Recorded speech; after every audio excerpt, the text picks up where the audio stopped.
Hvaležno pozdravljeni, spoštovani gledalci in gledalke. Spraševali smo vas, kaj vam je v življenju pomembno. Ja, seveda zdravje, ne? Zdravje je naša največja vrednota, ampak vsi pa si tudi želite biti uspešni. In danes bomo govorili o uspehu.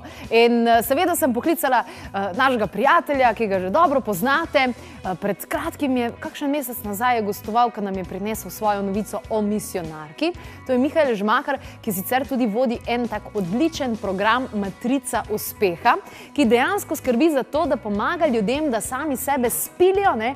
Da so taki odlični mojstrovalci svojega lastnega življenja, ne? Da niso kar v tem smislu, ja, se mi bo zgodilo, kakor bo okolica rekla. Ne, da prevzameš odgovornost in da dejansko živiš življenje, ki ga seveda tudi želiš. Tako da, evo, vsak trenutek ga pričakujem, čaka ga kavica, čaka ga kavč, vse je pripravljeno in upam, da ste tudi vi pripravljeni, da si vzamete kaj zapisati, da si boste kaj zapisali, ne?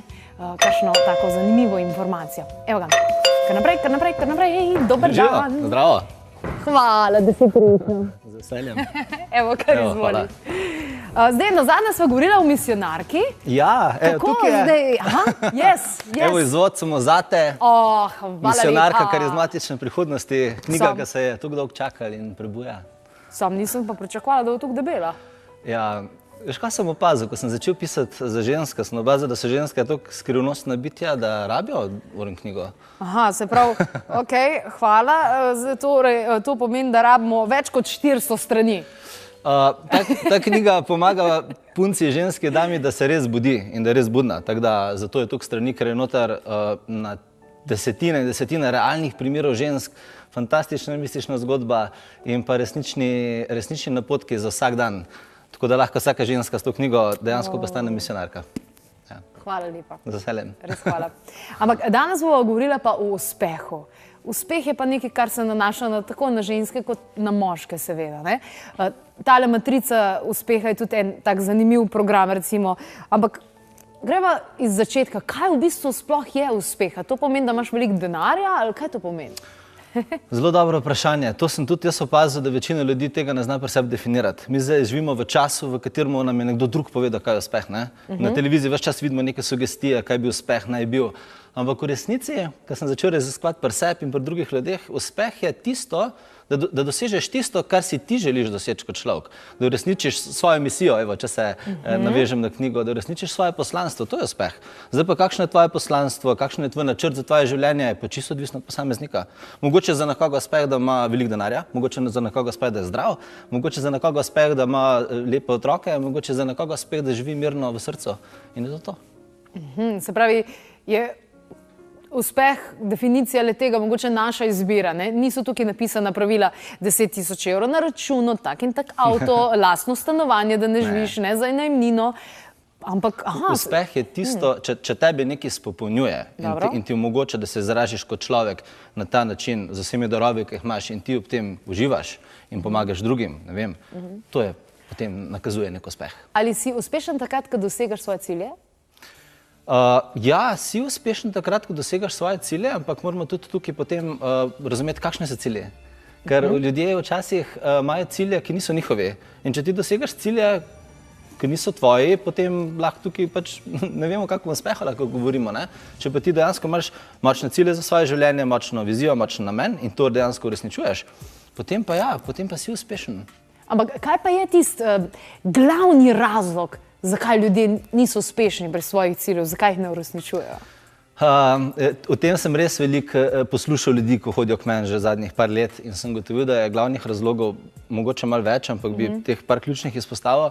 Prva stvar je, da je zelo veliko ljudi kar malo paraliziranih, kar malo obstajajo, nisi čisto ziher, če živijo, ampak ko jih pogledaš od blizu, vidiš, da so živi, ampak od daleč pa ne izgledajo tako. Za prva stvar, ki se mi zdi, da se morajo ljudje malo zbuditi, da morajo začeti spoznavati, da so bitja, ki lahko ustvarjajo življenje, ki lahko naredijo spremembo, lahko povzročijo spremembo, se lahko odločijo za novo smer in da lahko to dejansko naredijo.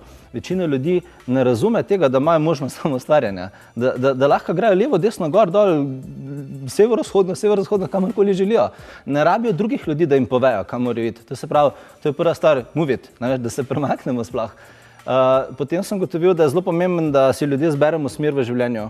Mi moramo vedeti, kam gremo, mi moramo vedeti, kaj si želimo. Ljudje ne vejo, kaj si želijo, ker ne vejo, kdo so. Če ti ne veš, kdo si, potem ne moreš vedeti, kaj si želiš za svoje življenje. To se pravi, da na svojih tečajih in predvsem na matrici uspeha zelo velikokrat ljudi potegnem v njih same, da začnejo spoznavati, kdo so oni sploh v resnici, kaj si želijo, ali je to, kar si želijo njihovo, ali je to, kar si želijo od nekoga drugega, ali imajo lastne cilje, imajo cilje drugih ljudi, ali so se ujeli v rutino, ali so sami v resnici ustvarjalci svojega življenja. Ker danes je zelo hiter padeš v nek kolektivni tok in sploh ne veš, da si v reki in živiš življenje in hodiš v službo in imaš neko normalno poprečno življenje, pa te pa pri 40 kar nekaj zadane, shit, jaz sem pa nesrečen. Jaz pa ne vem, kaj delam s svojim življenjem. In takrat je pomembno, da se ljudje vprašajo, kdo sem.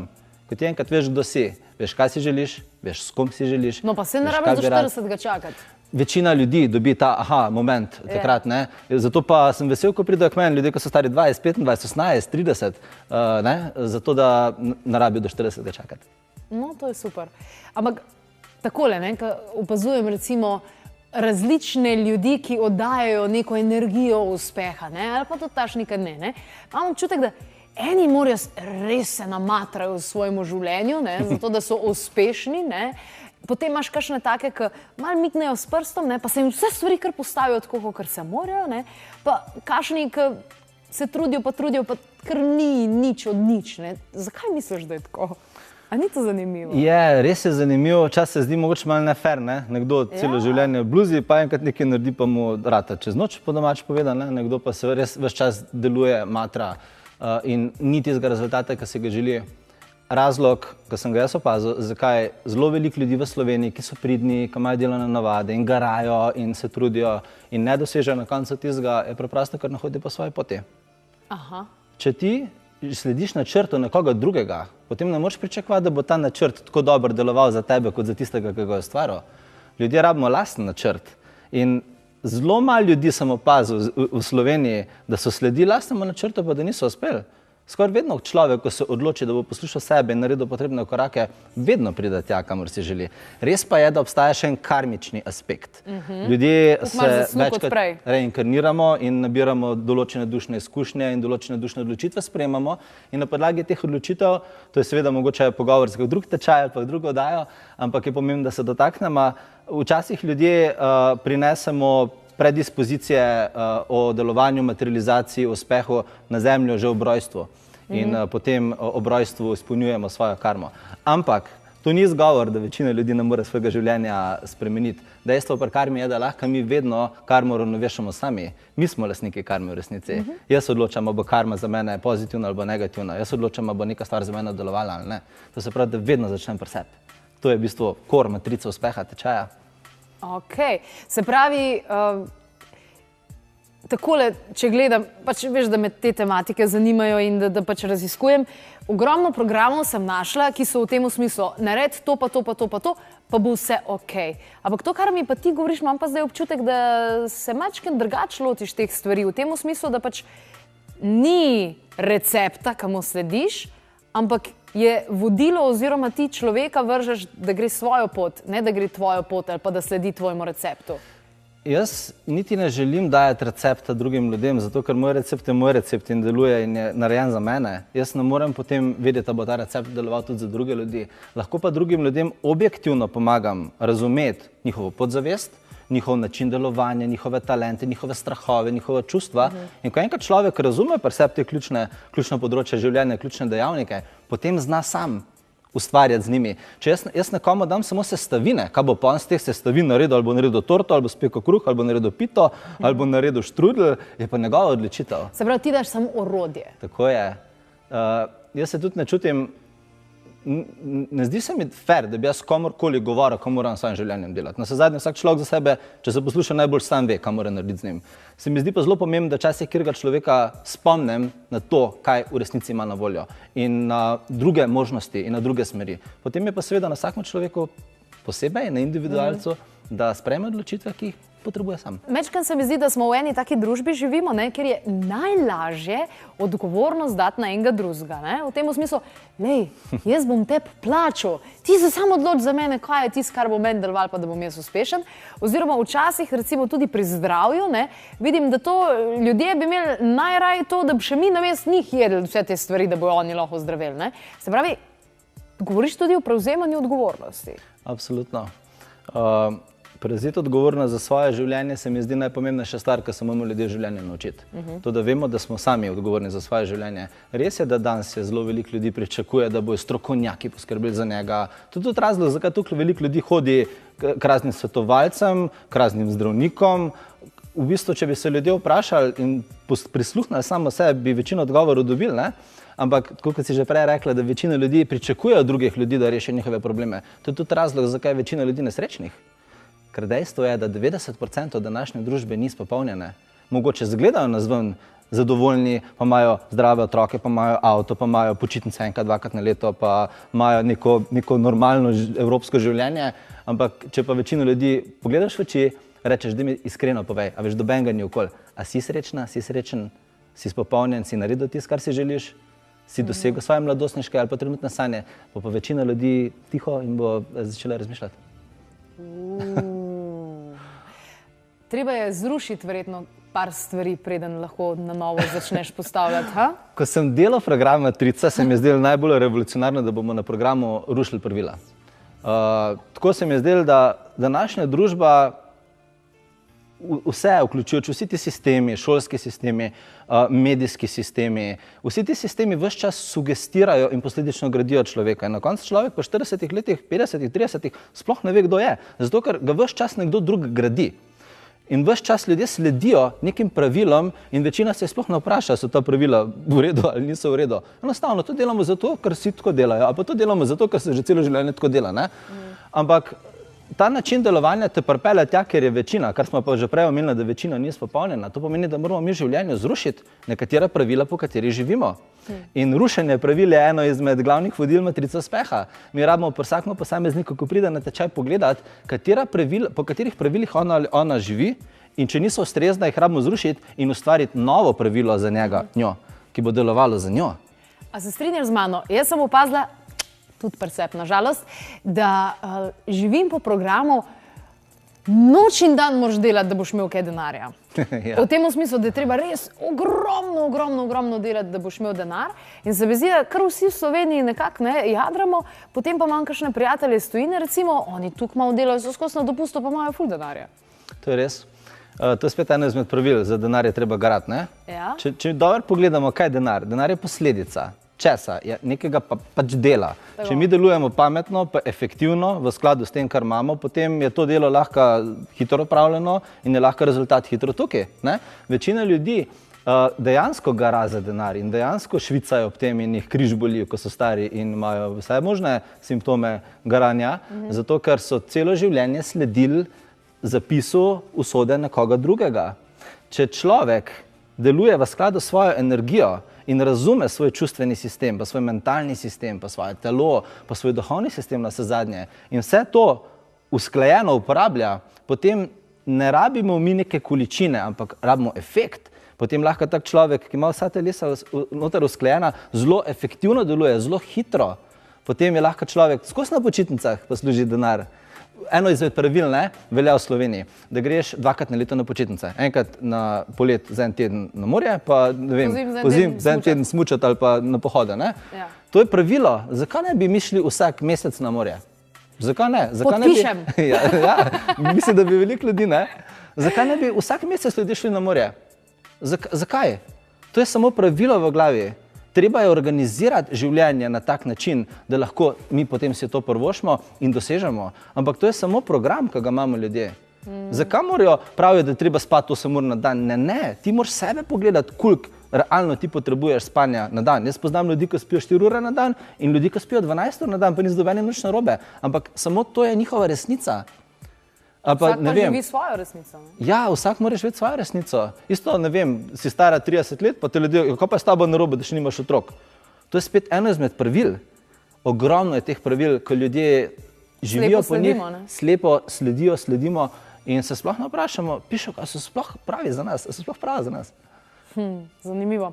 No, nekaj sem tudi slišala, pa to bi moraš nujno zdaj povedati. Bojda, da učiš ljudi, kako prepoznati, če ti sogovornik laže. Ja. Ti razloži. Zelo dobra stvar. Zakaj sem začel to sploh učiti? Dejstvo je, da živimo v svetu, v katerem je še 7 milijard ljudi na planetu. Ne? In karkoli delamo, vedno smo v stiku z nekom. Če smo bili v stiku z nekom, ta človek posledično soustvarja našo resničnost. Ne? Vedno, vsaka stvar, ki se nas dotakne v življenju, na nek način vpliva na nas. In če imamo mi okoli sebe veliko ljudi, potem ti ljudje močno vplivajo na nas. Kar je pa zelo pomembno, da poleg sebe razumemo tudi druge ljudi. In veliko ljudi znotraj sebe ni usklajenih. In veliko ljudi posledično ne dela tisto, kar v resnici misli, in ne govori tisto, kar bi v resnici radi povedali, ampak imamo iz raznih razlogov določene maske gor. Ali maske zaradi toho, ker so ljudje prestrašeni, ali zato, ker so jezni, ali zato, ker manipulirajo. In zelo dobro je, da znamo te maske brati. Zelo dobro je, da vemo, kaj je resnično ozadje človeka, kaj je tisto, kar človek v resnici misli, ko nas gleda v oči, kaj je tisto, kar človek v resnici misli, ko nekaj naredi. In to je definitivno zelo pomemben del tečaja Matrica uspeha, da človek razume, da tudi v odnosu z drugimi ljudmi lahko sam odloča, kako bo ta odnos v njegovem življenju tekel in da ni na milost ali pa na milost vržen v bazen z drugimi ljudmi in nima dobene moči. Pa se to niti niso take paranormalne sposobnosti, če pogledamo podatek, da je več kot 70 ali koliko odstotkov je dejansko neverbalna komunikacija, se pravi, ne tisto, kar govorimo, ampak ne vem, telesno ali kako. Ne? Večina komunikacije predstavlja telesna komunikacija. Če mi razumemo osnovna človeška čustva, ne? Telesni odzivi so samo posledica čustev.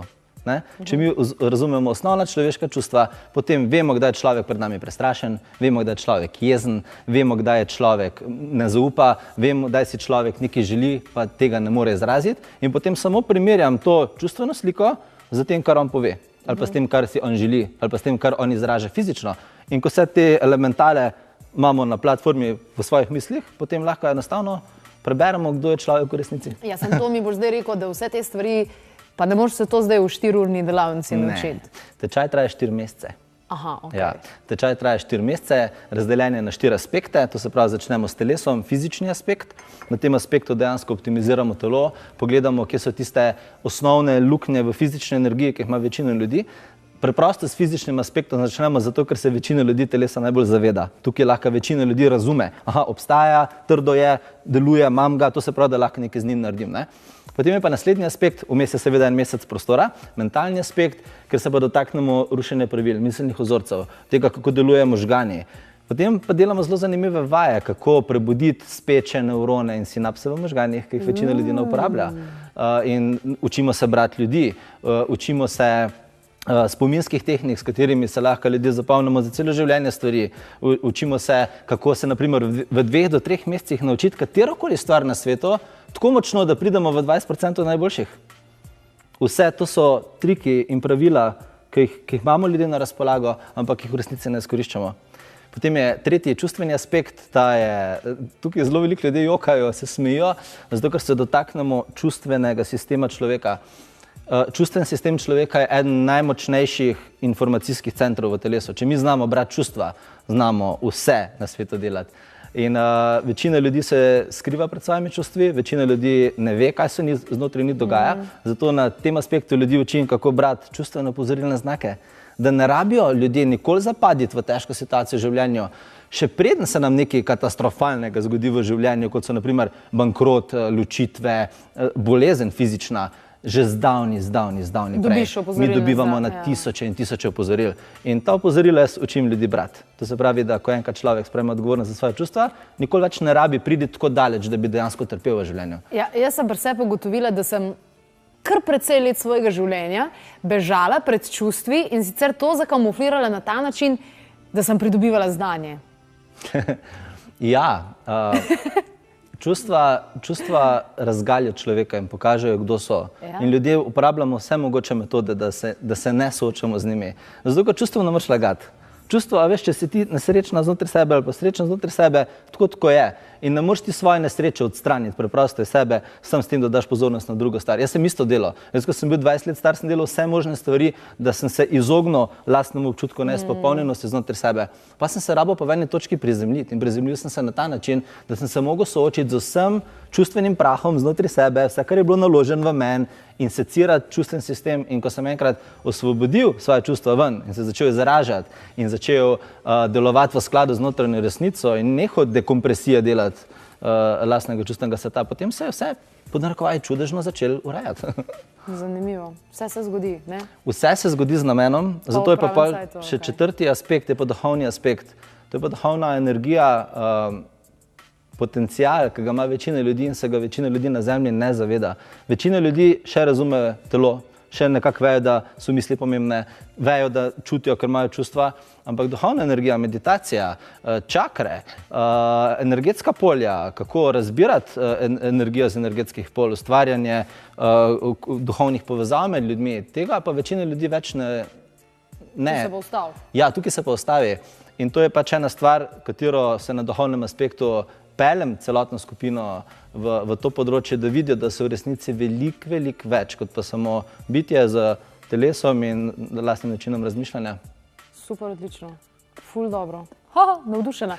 Sicer je tudi na naši spletni strani www.klepet.kavi.si še mečkam bolj podrobno oziroma več napisano, kot tudi vse ostale informacije, ker tole je fajn stvar, veš? Je fajn stvar, zato se tisti, ki se vam zdi fajn stvar, 12. 13. marec začnemo novo skupino. Takrat je štart. Štart, nova skupina, traja do poletja, enkrat na mesec, za en vikend se dobimo, dobijo tečajniki skripto, brošuro, vse spisano, tako da lahko doma delajo, ogromno vaj in ogromno novih prijateljev. No, evo, to je to. Se mi zdi, da je to super, ne? Tudi skupina za povezovanje potem naprej, ne? Če tako gledaš. Ja. Najdeš svoje življenjsko poslanstvo, najdeš svojo misionarko na koncu koncev. Ja, najdeš svojo misijo. Seveda, če delaš. Jaz nikogar ne morem narediti sprememb v njegovem življenju.